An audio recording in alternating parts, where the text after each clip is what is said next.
Hey guys, hey, how you guys are doing? Is you guys are doing? Because I'm doing great today. If you are brand new to this channel or if you don't know me, there's a lot of information that I'm going to try to give you, but I probably can't get to it in one video. So I'm going to turn my wife down. So first of all, I'm Nirvana. I am 41 years old.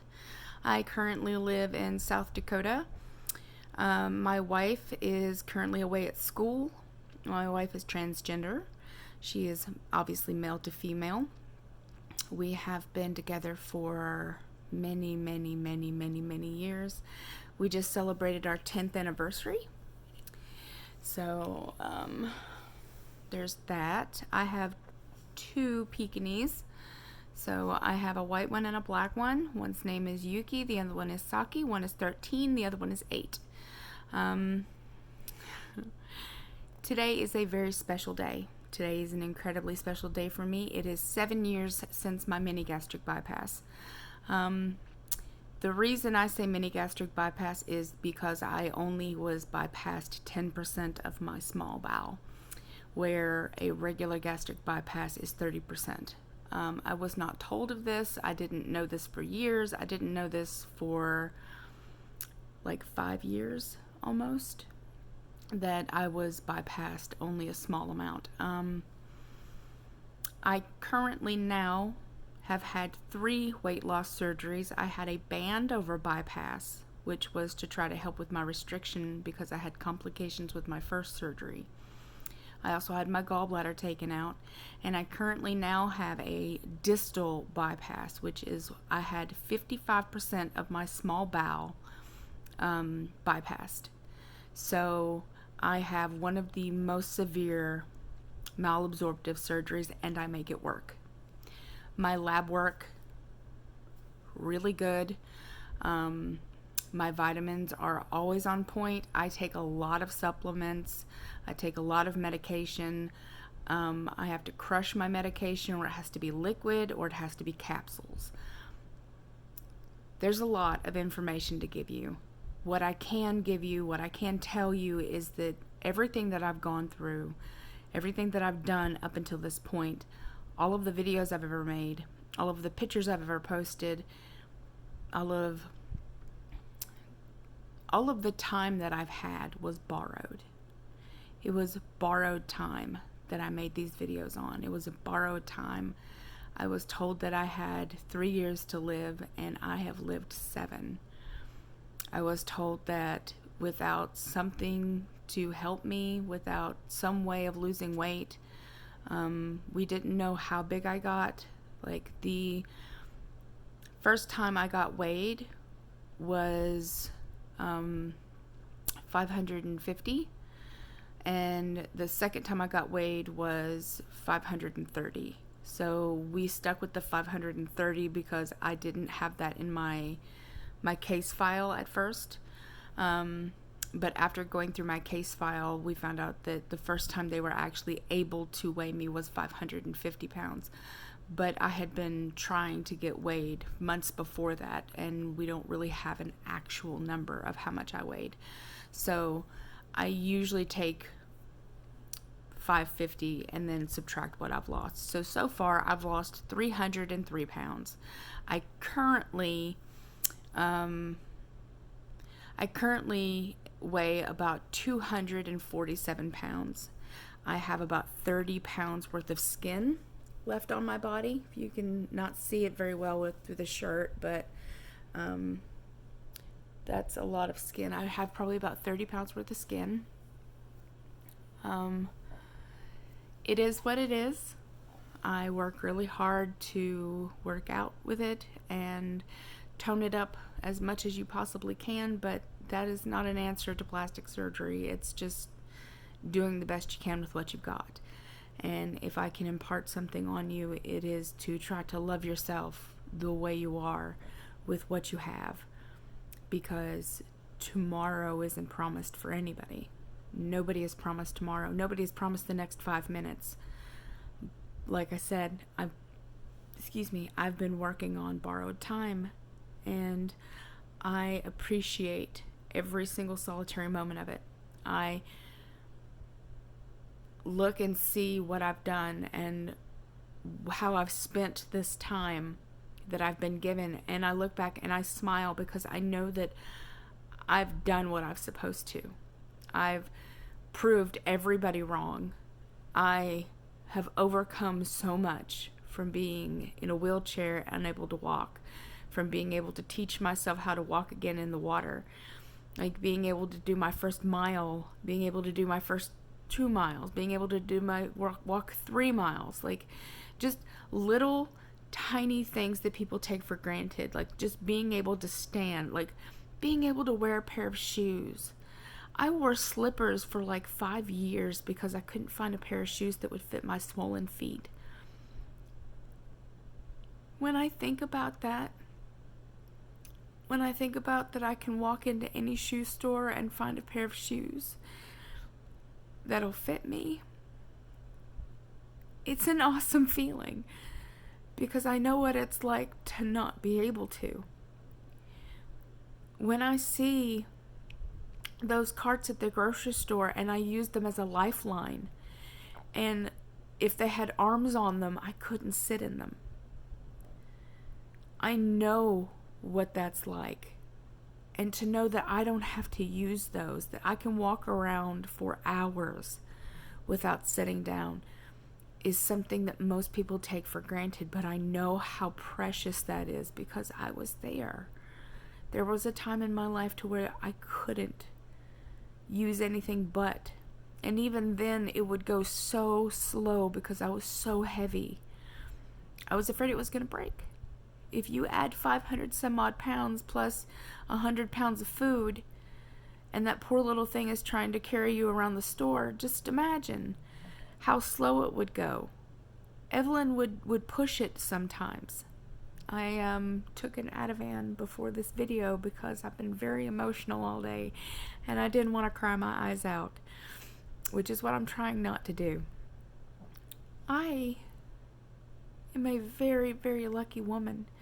I am a very lucky 41-year-old married woman, and I am married to the most kind, gentle, sweet, compassionate, amazing woman. I can't even tell you. I can't even give you the real words to what she means to me. This person saw me for who I was when I was at my biggest and still loved me, still held me, still kissed me, still told me that I was beautiful, still helped me, brushed my hair, helped me with things like I couldn't even reach up. My arms were so big I couldn't reach the back of my hair.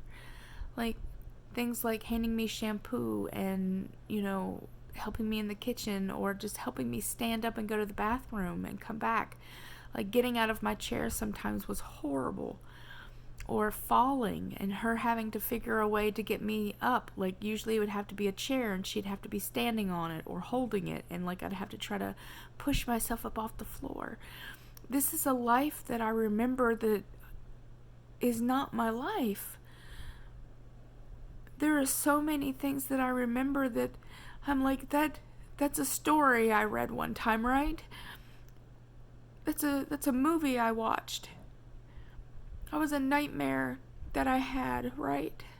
I didn't live that way for 30 years. I didn't live that way until I was 35 years old, did I? Like, that wasn't my life. I wasn't 350 pounds in high school. I wasn't over 400 pounds when I went to Job Corps. Like, that wasn't my life. I didn't end up in a wheelchair and using a shower chair. Like, that's not me. Who was that person? That person was somebody who was trying to survive and doing whatever she could in order to survive. And as much as I hate her, I appreciate her. As much and as hard as it is for me to think back, as it is for me to look at pictures of myself and allow myself to be like, that was you. That happened to us. You let that happen to us. But I know I was doing the best I could with what I had at the time. And had I known then what I know now, obviously I would not be in that position. Now you might ask me, what do I know now that I didn't know then? I know what nutrition is. I know the foods that trigger me. I know the foods that make me sick. I know about being healthy. Sorry, nose is running. I know about going to the gym every day and what a rush it is. I know about... Sorry, guys. I know about how hard it is not to want to move. I know what being in pain is like, and how laying down you think it's going to make it better, resting it you think it's going to make it better, but one day starts to be 2 days, 2 days starts to be 3 days, 3 days starts to be a week starts to be a month, and all of a sudden you can't stand up the way you used to anymore, and your back hurts more, and your hips hurt more, and your legs hurt more, and your feet are more swollen, and you don't understand how you got there, because it only took a day, it only took a week, it only took a month, it only took a year. And then you're in a chair, and you don't understand how you got there. It's because I didn't have any movement. It's because I gave up. It's because I didn't understand that if I would just try just a little bit, if I would just work out just a little bit, if I would just do anything to try to help myself, even though I was scared, even though I was terrified, even though I was completely in fear of the unknown, and that I thought I couldn't do it. I knew I couldn't do it. There was no way I was going to be able to lose weight on my own. There was no way I was ever going to be able to walk again. There was no way I was ever going to be able to be what people wanted me to be. That's what I know now is wrong. That it's not true. That I didn't have to lay in bed every day. I didn't have to be in that chair. I didn't. But everything happens for a reason, and everything is something teachable. And everything happens for a reason. I had to be taught these lessons. I have to make these videos. I have to do the posts on Facebook and Instagram. Like, everything and everyone I meet is for a reason. And sometimes I don't know that reason, and sometimes they come and they go, and sometimes they're only there for a minute, but people impact my life one way or the other, or I impact theirs. My story might not be the most exciting to some people, but for some people who understand, who've been there, who are there, my story is something worth listening to. I'm not done yet. I still have more to go. I'm never not going to be able to stop going to the gym. I cannot tell you how important the gym is for me. I am not a doctor. I'm not a medical professional. I can't tell you what to eat. I can't tell you what to drink. Well, I'm going to tell you to drink your water. Always drink your water. Drink your water. My dog is snoring. Drink your water. Always, always, always, always, always drink your water.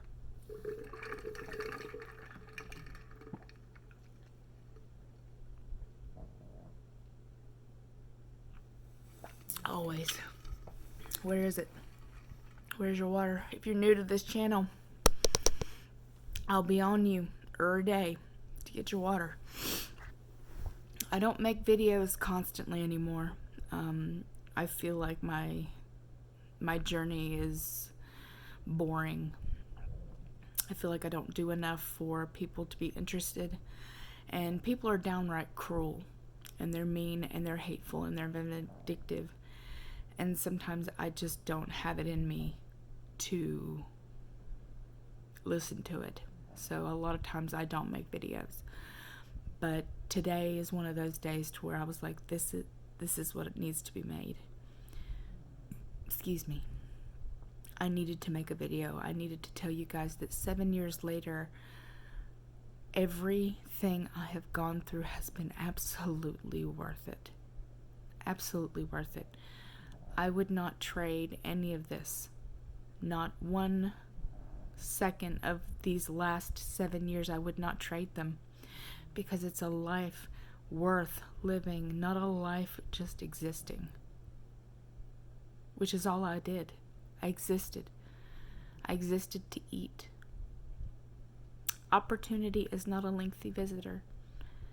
I seized it. The moment that we had insurance, I immediately started going for bariatric surgeons. I immediately started going to the doctor. I immediately got on medications. I immediately started working out. Like, the moment an opportunity opened for me, I took it and I ran. And that's what I do now. If an opportunity opens, I take it. I take that risk. And is it scary for me? All the time. My wife is gone and I'm alone. And I don't drive. And I live on base. But I'm alone. And it's fucking scary. Because if anything happens to me in the middle of the night, who's gonna know? Who's gonna know? Nobody. So me being alone is terrifying. But it happens for a reason. And her being in school is the most important thing right now for us. So I have to suck it up, Buttercup, and just get it done. And my feelings about it and being scared doesn't matter. Because this is going to change our lives. This is an opportunity and we needed to seize it. And I have to be okay with the consequences. Which is being alone. I've never really been alone. I've always had people with me. I've always had roommates. Always. Like, I've only lived by myself one time, and that was for like 10 months. And it was the most miserable 10 months I can ever remember. But I've always had roommates for a reason, because being alone is very scary for me. Being alone with my own thoughts and unable to go anywhere is terrifying to me. But this is happening for a reason, and I appreciate the lesson. I appreciate the lesson that God is teaching me, which is that I'm okay. I can do things on my own. I can walk to the commissary. I can walk to the gym if I need to. I can walk to the doctor's office. Like, if I need to call an Uber, then I can call an Uber. If my friends can't take me, and it made me reach out to people. It made me reach out to meet new people, and I met somebody who was freaking awesome. I met 2 people that are like freaking awesome. Even 3. I mean, but I knew her like from YouTube before, but like, I've made 3 really good friends that I've actually made like really good friends because I've been forced out of my comfort zone to talk to them and engage. Like, I have to engage now, to where before I could hide behind Evelyn and didn't have to worry about talking to anybody. Now I have to forcibly do that, and it's something that I wouldn't have done. So I'm taking these lessons as they come, and I am appreciative of everything that I'm learning. I'll make more videos like this if you guys want. If you want me to talk more about my journey, like each step of the way, like explain what happened, I'm more than glad to make those videos for you. I did want to tell you that I am praying, and I'm hoping some of you guys are doing the same about the fires in California. That's where I used to live, Travis Air Force Base. So I'm very familiar with that area, and it's very sad that are people being evacuated and how terrible everything is right now. If you don't pray positive thoughts, just anything that you can do to, put it out there that they get this underneath control and that people are going to be okay and they won't lose their homes. So I've been thinking a lot about that because I have friends that are still out there. For those of you that don't know me, and if you're still here, I appreciate it. If you don't know me, I have a little thing that I do at the end of this, and I mean it with every part of who I am. If nobody told you today that you are loved, I love you. If nobody told you today that you are beautiful, and that you are unique, and you are kind, and you are compassionate, I believe that. You are unique, you are beautiful, you are kind, and you are compassionate because you are here with me. Because you come back and you talk to me and you help me and you support me and you support each other, and that means everything. Nobody told you today that you are needed and that you are enough and that you are somebody who's worthy. Please believe me when I tell you that you are so worthy. You are more than enough, that you are needed. If you don't feel needed anywhere else, please let yourself feel needed right here, today, right now, in this moment. I need you. I need you to be here. If you don't think that you would be missed, you're wrong. There are people that would miss you. I would miss you if you weren't here. If you don't think that you're good enough because you have pain or you have mental issues and you're unable to do anything, if all you've been able to do today is exist, I'm still proud of you. If all you've been able to do today is just go to the bathroom and lay back down, I'm still proud of you. I'm still proud of you. So I love your beautiful, gorgeous, amazing faces. I hope everyone is having the most wonderful day they possibly can in the world, no matter where you are. I love you, and I will talk to you very, very, very soon. Thank you for 7 years. Thank you.